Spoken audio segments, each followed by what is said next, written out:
మీరు తక్షణం దీని మీద చర్య తీసుకోవాల్సిందేనని చెప్పని డిమాండ్ చేస్తున్నాం. ఈ రకమైనటువంటి సమస్యలన్నింటితో పాటు ఇవాళ స్వయంగా ప్రభుత్వమే ధరలు పెంచడానికి ప్రయత్నం చేస్తుంది. యూపీఏ 2 అధికారంలోకి వచ్చిన తర్వాత ఈ 2 సంవత్సరాల కాలంలో 9 సార్లు పెట్రోలు డీజిల్ ధరలు పెంచింది. నేను 40 పైసలు 30 పైసలు పెంచినటువంటి వాటి గురించి లెక్క చెప్పట్లేదు. 4 రూపాయలు 5 రూపాయలు పెంచినటువంటి ధర గురించి మాత్రమే చెప్తున్నా. వీటి వల్ల ఆహార ధాన్యాల నిత్య జీవిత అవసర వస్తువుల ధరలు పెరిగి సాధారణ ప్రజల జీవితాలు దుర్భరమవుతున్నాయి.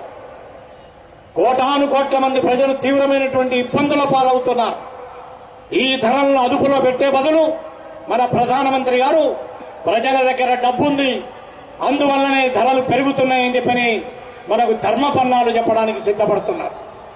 ప్రజల దగ్గర డబ్బుంటే ఏ వస్తువునైనా కొనుగోలు చేయగలిగినంత శక్తి ఉంటే ఇవాళ మీరు దారిద్ర్య రేఖకు దిగువకు ఈ రకమైనటువంటి పద్ధతుల్లో నిర్వచనాలు ఎందుకు ఇస్తున్నారని చెప్పి అడుగుతున్నా. ఈ సమస్యలన్నింటి మీద ఎర్రజెండా నాయకత్వం కింద మన పార్టీ మరింత తీవ్రమైనటువంటి ఉధృతమైనటువంటి పోరాటాలు నడుపుదాం.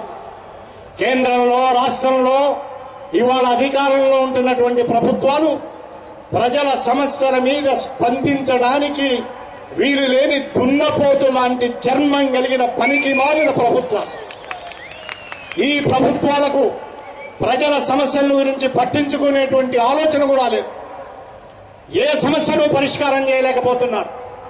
మన రాష్ట్రం గత 3 సంవత్సరాల కాలంగా ఒక సమస్య మీద అతలాకుతలమవుతూ ఉంటే మన గ్రామాల్లో అమ్మవారి విగ్రహం లాగా అఖిల భారత కాంగ్రెస్ అధ్యక్షురాలు నోరు మెదపకుండా ఏ సమస్య గురించి అభిప్రాయం చెప్పకుండా ఆమె అలాగే కూర్చున్నారు. ఆ అధిష్టాన వర్గం నోరు తెరుస్తుందట, సమస్యలు పరిష్కారం అవుతాయి.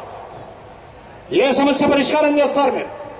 నల్లధనం పరిష్కారం చేయలేరు, అవినీతిని ఆపలేరు, అధిక ధరలను తగ్గించలేరు, దేశవ్యాప్తంగా వస్తున్నటువంటి సాయుధ పోరాటాలు, ఇన్సర్జెన్సీలు, వీటికి సంబంధించినటువంటి సమస్యలను పరిష్కారం చేయగలరు.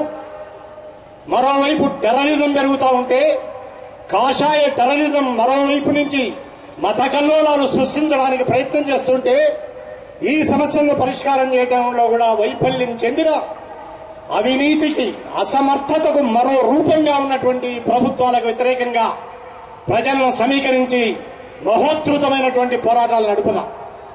ఎన్నికల్లో ప్రజాస్వామ్యంలో ఒకసారి గెలుస్తాం, ఒకసారి ఓడిపోతాం.